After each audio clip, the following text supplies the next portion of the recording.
Hello' everyone, মই তোমালোকৰ লগত আজি এটা নতুন কনচেপ্ট লৈ আহিছোঁ। কনচেপ্টটো হ'ব এভাৰেজ ৱেটৰ ওপৰত। অ'কে, এনেকুৱা ধৰণৰ দীঘল দীঘল কুৱেশ্যনবিলাক তোমালোকে কেনেকৈ সহজে কৰিব পাৰি তাৰ ওপৰত এটা চমু আভাস দিম। অ'কে, আজি আমাৰ কনচেপ্ট নাম্বাৰটো হৈছে কনচেপ্ট 29। অ'কে, তোমালোকে যদি আগৰ ভিডিঅ'বিলাক চোৱা নাই ভালদৰে চাই ল'ব। এতিয়া কুৱেশ্যনটো আৰম্ভ কৰিছোঁ। In a class with a certain number of student, মানে কি কৈছে, এটা শ্ৰেণীত কিছু মানে এটা নিশ্চিত সংখ্যক ছাত্ৰ ছাত্ৰী আছিলে হা, ষ্টুডেণ্ট মানে ছাত্ৰ ছাত্ৰী। ইফ এ ষ্টুডেণ্ট ৱেটিং 30 kg is added, then the average weight of the class increase by 1 kg। যদি 30 kg ওজনৰ এটা ছাত্ৰ শ্ৰেণীত যোগ কৰা হয়, তেতিয়া আগতে যিমান ছাত্ৰ ছাত্ৰীৰ এভাৰেজ আছিল তাৰ এভাৰেজতকৈ 1 kg বাঢ়ি যায় বুলি কৈছে এভাৰেজটো হা, মানে গড়টো। If another student weight 30 kg is added, যদি আকৌ এটা ষ্টুডেণ্ট যোগ কৰা হয় তেতিয়া এভাৰেজ ৱেট আগতে যিমান আছিল, প্ৰাৰম্ভিক অৱস্থাত যিমান আছিল তাতকৈ the average weight of the class increase by 1.5 kg। 1.5 kg বাঢ়ে বুলি কৈছে ফ্ৰম দ্য অৰিজিনেল এভাৰেজ হা। What is the original average weight of the class? Original average কিমান আছিল সেইটো আমি উলিয়াব লাগে। অ'কে, এতিয়া অসমীয়াত পঢ়ি দিছোঁ কুৱেশ্যনটো, অসমীয়াতে তোমালোকে ভালদৰে মন কৰা। এটা শ্ৰেণীত নিশ্চিত সংখ্যক ছাত্ৰ ছাত্ৰী আছে হা।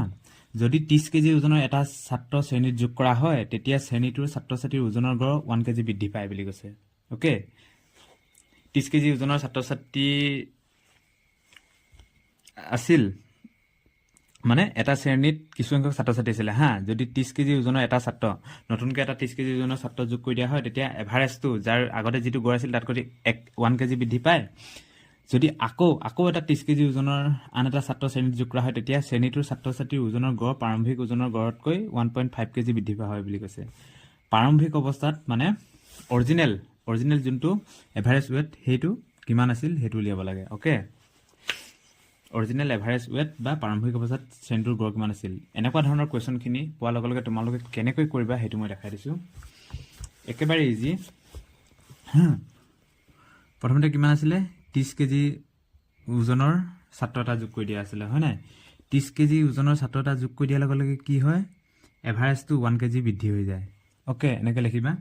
তাৰপিছত আকৌ এটা 30 kg ওজনৰ এটা যোগ কৰি দিয়াৰ লগে লগে এভাৰেজটো এবাৰ কিমান বৃদ্ধি হয় বুলি কৈছে, 1.5 kg বৃদ্ধি হৈ যায় বুলি কৈছে হা। এইটো কেজি। অ'কে, তাৰপিছত এতিয়া কিমান বৃদ্ধি হ'ল, এইটো 1 kg, এইটো 1.5, এই দুটাৰ মাজত ডিফাৰেঞ্চটো কিমান, 0.5। আধা মানে কিমান, আমি এইটো ফ্ৰেকশ্যনেল লিখিব লাগিব। এইটো কিমান হ'ব, হাফ। 0.5 মানে হাফ নহয় জানো, 0.5 মানে হাফ, আধা। এতিয়া কি কৰিব লাগিব, একেবাৰে এই দুটা যোগ কৰিলে কিমান হ'ব, 1 আৰু 2 যোগ কৰিলে কিমান হ'ব, 3। অ'কে, তাৰপিছত কি লিখিব লাগিব, 3 পালোঁ আমি। অ'কে, 30 kg ওজনৰ এটা ছাত্ৰ যোগ কৰাৰ লগে এভাৰেজ কিমান বৃদ্ধি হয়, 1 kg। আৰু আকৌ এটা 30 kg যোগ কৰাৰ লগে লগে এভাৰেজ কিমান হয়, 1.5 kg বৃদ্ধি হয়। এই দুটাৰ মাজত ডিফাৰেঞ্চটো কিমান, 0.5 হয় নাই। 0.5ক আমি ফ্ৰেকশ্যনত কি লিখিলোঁ, ভগ্নাংশত 1.2। তাৰপিছত 1 আৰু 2 এইকেইটা যোগ কৰিলে আমি কিমান পাম, 3 হা। 1 আৰু 2ৰ মাজততো আমি এভাৰেজ ল'ব নোৱাৰোঁ হয় নাই।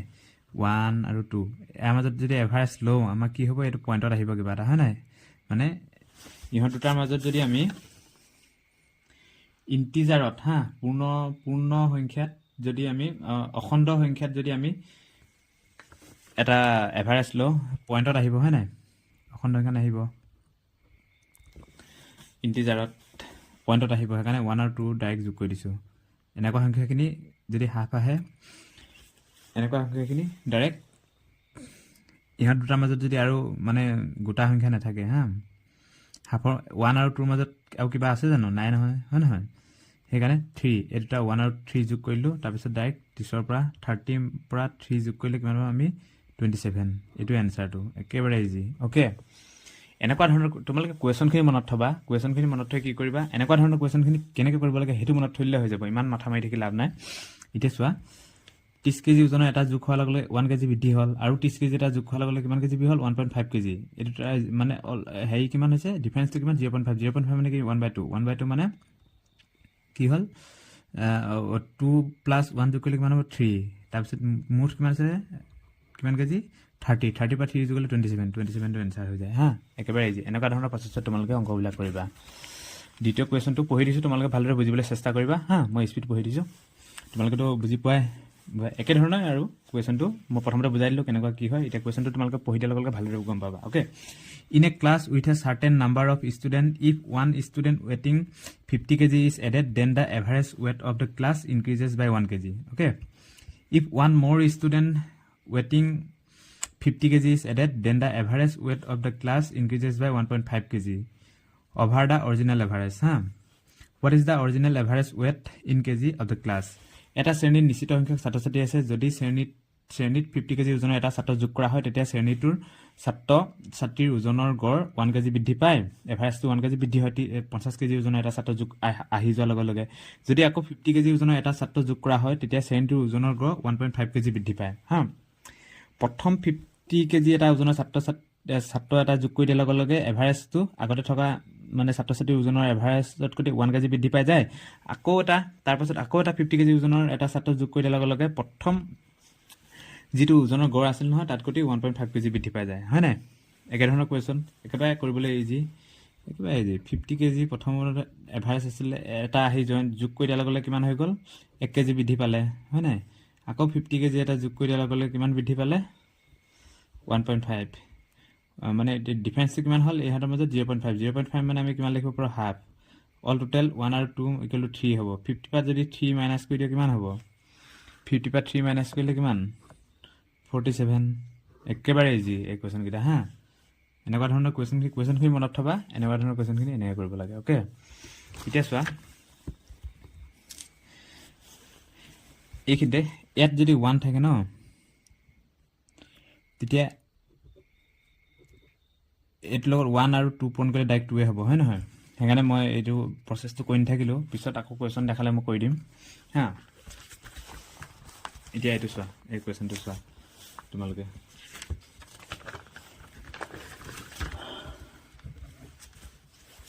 মানে এই কুৱেশ্যনকেইটা কি আছিলে ইয়াত বুজিবলৈ গ'লে দেখাই দিছোঁ মানে আমি কি কৰিব লাগে এই 1টো নহয় এই 2ৰ লগত পূৰণ কৰিব লাগে 2 এগুণ 2 হয় নহয় জানো সেইকাৰণে মই কৈ নাথাকিলেও এইটো ইয়াৰ লগত পূৰণ হ'ব হা আৰু এইটো ইয়াত 2 এগুণ 2 হ'ব হা যিমানটো হয় মই কৈ নাথাকিলোঁ আৰু কাৰণ 1 আছে যে ইয়াত যদি 2 3 থাকে তেতিয়া আমি এইটোৰ লগত পূৰণ কৰিব লাগিব কিন্তু দেই অ'কে এতিয়া চাওঁ এইটো কুৱেশ্যন একেধৰণৰ প্ৰচেছটো একে হয় কুৱেশ্যনকেইটা অকল ডাটাবিলাক অলপ চেঞ্জ আছে okay In a class with a certain number of students, if one student weighing 76 kg is added, then the average weight of the class increases by 1 kg. Okay? মানে বুজিটো পাইছে 76 এটা ক্লাছত থকা কিছু সংখ্যক ছাত্ৰ ছাত্ৰী আছিল যেতিয়া এটা 76 কেজিৰ এটা ছাত্ৰ যোগ কৰি দিয়া হৈ গ'ল এড কৰি দিয়া হৈ গ'ল তেতিয়া আগতে যিটো এভাৰেজ আছিলে নহয় সেই ছাত্ৰ ছাত্ৰীখিনি তাতকৈ এভাৰেজতকৈ 1 kg বৃদ্ধি পায় ইফ ওৱান মোৰ ষ্টুডেণ্ট ৱেটিং 76 kg is added then the average weight of the class increases by 1.8181 kg over the original average হা আকৌ যেতিয়া নেক্সট 2 নম্বৰতে যেতিয়া আকৌ এটা 76 kg ৱেটৰ ষ্টুডেণ্ট যেতিয়া যোগ কৰিলে তেতিয়া কি হ'ল এভাৰেজ আগতে যিটো প্ৰথমতে এভাৰেজ ৱেট আছিলে সেইটো এভাৰেজ ৱেটতকৈ 1.8181 kg গড়টো বৃদ্ধি পালে হা what is the original average weight of the class okay original average ৱেটটো উলিয়াব দিছে একেধৰণৰ কুৱেশ্যন আৰু একেবাৰে এটা শ্ৰেণীত থকা নিশ্চিত সংখ্যক ছাত্ৰ ছাত্ৰীৰ লগত 76 kg ওজনৰ এটা ছাত্ৰ যোগ কৰিলে শ্ৰেণীটোৰ ছাত্ৰ ছাত্ৰীৰ ওজনৰ গড় 1 kg বৃদ্ধি পায় বুলি কৈছে অ'কে আগতে যিটো মানে এভাৰেজ আছিল তাতকৈ 1 kg বৃদ্ধি পায় যদি আকৌ 76 kg ওজনৰ এটা ছাত্ৰ আকৌ এবাৰ এগেইন যোগ কৰা হয় তেতিয়া প্ৰাৰম্ভিক ছাত্ৰ ছাত্ৰীৰ ওজনৰ গড়তকৈ 1.8181 kg বৃদ্ধি পায় তোমালোকে হয়তো কুৱেশ্যনটো বুজি পাইছা অ'কে শ্ৰেণীটোত প্ৰথম ওজনৰ গড় কিমান আছিল সেইটো উলিয়াব দিছে একেবাৰে ইজি হয় নহয় 76 kg ওজন হ'লে কিমান বৃদ্ধি হয় প্ৰথমতে কিমান 1 kg বৃদ্ধি হৈ গ'ল অ'কে তাৰপিছত গড়টো আকৌ 76 kg হেৰি কৰি দিয়াৰ লগে কিমান বৃদ্ধি হৈ গ'ল 1.8181 অ'কে এতিয়া 0.8181 মানে আমি কিমান হয় এইটো মই সেইকাৰণে তোমালোকক কৈছিলোঁ মানে কি কৈছিলোঁ মেথছ পঢ়াৰ আগতে কোনখিনি পাৰ্চেণ্টেজৰ ফ্ৰেকশ্যনখিনি জানিব লাগিব তোমালোকে হয় নাই এতিয়া 0.8181 মানে কি বুলি লিখিব পাৰোঁ আমি 9/11 লিখিব পাৰোঁ অ'কে 9/11 অ'কে এতিয়া আমি এইটো ফ্ৰেকশ্যন ভাঙিলে কিমান হ'ব 9 বাই ইহঁতৰ মাজত ডিফাৰেন্সটো কিমান 9/11 ওকে 9/11 এতিয়া 9/11 এটা কি হ'ব এতিয়া আমি আগতে কিমান পাইছিলো 1 আৰু 2 হা সেইকাৰণে আমি এটা যোগ কৰি দিছিলো ডাইৰেক্ট 3 পাইছিলো হয় নহয় 1 আৰু 2 মনত আছে নাই এতিয়া আমি কি পাইছো 9 আৰু 11 ইহঁত দুটাৰ মাজতটো এভাৰেজ এটা হ'ব হয় নহয় 10 টো থাকি গৈছে হয় নহয় এভাৰেজ এটা ল'ব পাৰো হয় নহয় মানে 9 আৰু 11 ৰ এভাৰেজ ইন্টিজাৰত 10 এটা হয় হা এভাৰেজ ইন্টিজাৰ 10 টো ল'ব পাৰো এনেকৈ যদি ল'ব পাৰো গোটা সংখ্যা হা যদি ল'ব পাৰো তেতিয়া আমি ডাইৰেক্ট ইয়াত কি দিম এটো 10 দিম ওকে হা যোগ কৰি নিদিও যদি ইয়াত 9 থাকে ইয়াত 8 থাকে ইয়াত 9 থাকে হিৰৰ মাজতো গোটা সংখ্যা ল'ব নোৱাৰি এভাৰেজ হয় নহয় যদি মই কৈ দিছো ইয়াত যদি 5 থাকে ইয়াত 6 থাকে তেতিয়া এটা ডাইৰেক্ট যোগ কৰি দিম ইয়াত 6 থাকে ইয়াত 7 থাকে তেতিয়া যোগ কৰি দিম যদি ইয়াত যদি 9 ইয়াত যদি 8 ইয়াত যদি 6 থাকে তাৰপিছত ইয়াত যদি 8 থাকে এহঁতৰ মাজতো এটা ল'ব পাৰি হয় না এটা হাত লম হেনেকে বুজিলা এতিয়া এটা 9 আছে 11 আছে এহঁতৰ মাজত 10 টো ল'ব পাৰো গতিকে ডাইৰেক্ট কি কৰিম এবাৰ ইয়াত 10 পালো এটো হয় নহয় আগতে যোগ কৰি দিছিলো এতিয়া ডাইৰেক্ট 76 ৰ পৰা 10 মাইনাস কৰিলে কিমান পাম আমি 66 আনসাৰ এটো 66 আনসাৰ ওকে এতিয়া আকৌ নেক্সট কোৱেশ্চন তাক পঢ়ি দিছো তোমালোকে বুজি পাবা ওকে একে ধৰণৰ কোৱেশ্চন যি বুজাইছিলো হেতু একে টাইপৰ অকল ডাটাখিনি চেঞ্জ কৰি দিছো in a class with a certain number of students if one student weighing 32 kg is added then the average weight of the class increases by 1 kg if one more student weighing 32 kg is added then the average weight of the class increases by 1 তাৰপিছত 8/9 kg over the original average what is the original average weight in kg of the class এটা শ্ৰেণীত থকা নিশ্চিত সংখ্যক ছাত্ৰ-ছাত্ৰীৰ লগত 32 KG ওজনৰ এটা ছাত্ৰ যোগ কৰিলে শ্ৰেণীটোৰ ছাত্ৰ-ছাত্ৰীৰ ওজনৰ গড় 1 কেজি বৃদ্ধি পায় যদি আকৌ 32 কেজি ওজনৰ এটা ছাত্ৰ যোগ কৰা হয় তেতিয়া প্ৰাৰম্ভিক ছাত্ৰ-ছাত্ৰীৰ ওজনৰ গড়তকৈ 8/9 কেজি বৃদ্ধি পায় শ্ৰেণীটোৰ প্ৰথম ওজনৰ গড় কিমান আছিল হেতু লিয়াব লাগে একেবাৰে ইজি হয় নহয় প্ৰথমতে 32 কেজি এটা ওজনৰ ছাত্ৰ যদি যোগ কৰি দিয়া হয় কিমান 1 কেজি বৃদ্ধি পায় গড়টো হয় নহয় আকৌ তাৰ পিছত আকৌ 32 কেজি ওজনৰ আকৌ এটা যদি যোগ কৰি দিয়া হয় তেতিয়া কিমান হয় 8/9 বৃদ্ধি হয় ইহঁতৰ মাজত ডিফাৰেন্সটো কিমান আছে ইহঁতৰ মাজত ডিফাৰেন্সটো ডাইৰেক্ট আছে 8/9 হয় নহয় এতিয়া 8/9 এটা কৰে 1/2 পাইছিলো যোগ কৰি দিছিলো এতিয়া 8 আৰু 9 ৰ মাজত আৰু কিবা এটা আছে জানো গেপ আছে জানো নাই নহয় হয় নহয় সেই কাৰণে আমি কি কৰিম ডাইৰেক্ট 8 আৰু 9 যোগ কৰিলে কিমান হ'ব 17 পাম আগতে 1/2 যেনেকৈ যোগ কৰিছিলো হেনেকৈ হ'ব যদি ইয়াত এটা 8/9 নেথাকি যদি ইয়াত কি থকা হেতেন এতিয়া মই এনে কৈ দিছো ধৰ ইয়াত 7/9 থকা হেতেন 7/9 থকা আমি কি ললো হেতেন 8 ললো হেতেন হয় নাই সেই আগৰটো লিখিয়াকে ওপৰটো 9/11 আছিল আমি কি লৈছিলো 9 আৰু 11 ৰ মাজত কি আছে 10 লৈছিলো হয় নাই এনেকৈ এতিয়া এটা গেপ নাই মাজত 8 আৰু 9 আছে যেনেকৈ 1 আৰু 2 থাকোতে আমি ডাইৰেক্ট 3 যোগ কৰি দিছিলো 8 আৰু 9 থাকোতে আমি এটা যোগ কৰিছো 17 ওকে 17 পালো হয় নহয় এতিয়া কি হ'ব এনসাৰটো 32 পা এই 32 পা 17 মাইনাস কৰিলে কিমান পাম 15 এটো এনসাৰটো হয় 15 ওকে একেবাৰে ইজি আকৌ এটা কোৱেশ্চন চাই দেখাই দিছো এটো অলপ বেলেগ ধৰণৰ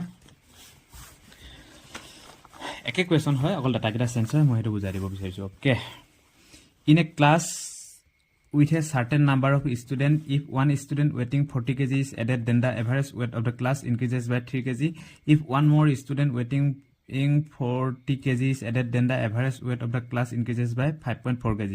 what is the original average weight of the class original average weight to হদিব দিছে কেমেৰা ইজি এইবিলাক এটা শ্ৰেণীত থকা নিশ্চিত সংখ্যক ছাত্ৰ-ছাত্ৰীৰ লগত 40 কেজি ওজনৰ ছাত্ৰ এটা যোগ কৰিলে শ্ৰেণীৰ ছাত্ৰ-ছাত্ৰীৰ গড় 3 কেজি বৃদ্ধি পায় আকৌ 30 কেজি ওজনৰ ছাত্ৰ এটা যোগ কৰিলে প্ৰাৰম্ভিক ওজনৰ গড়তকৈ 5.4 কেজি বৃদ্ধি পায় প্ৰাৰম্ভিক অৱস্থাত শ্ৰেণীটোৰ গড় কিমান আছিল হ্যাঁ একেবাৰে ইজি এটো 40 আছিল হা এটো 40 কেজি প্ৰথমতে চোৱা এটো 40 কেজি ওজনৰ এটা জয়েন কৰোতে কিমান বৃদ্ধি পাইছে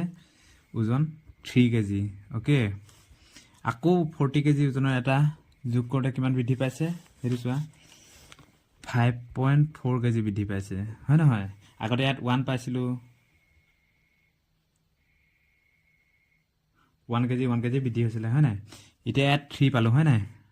মই যে আগতে কৈছিলো ইহঁতৰ মাজত ডিফাৰেন্সটো কিমান হ'ব ইহঁতৰ মাজত ডিফাৰেঞ্চটো 2.4 হ'ব হয় নহয় 2.4 5 মানে এইটো 5.4 ৰ পৰা যদি 3 বিয়োগ কৰা কিমান হ'ব 2.4 নহ'ব জানো 2.4 হ'ব 2.4 মানে যদি 10 কাটি দিওঁ কিমান হ'ব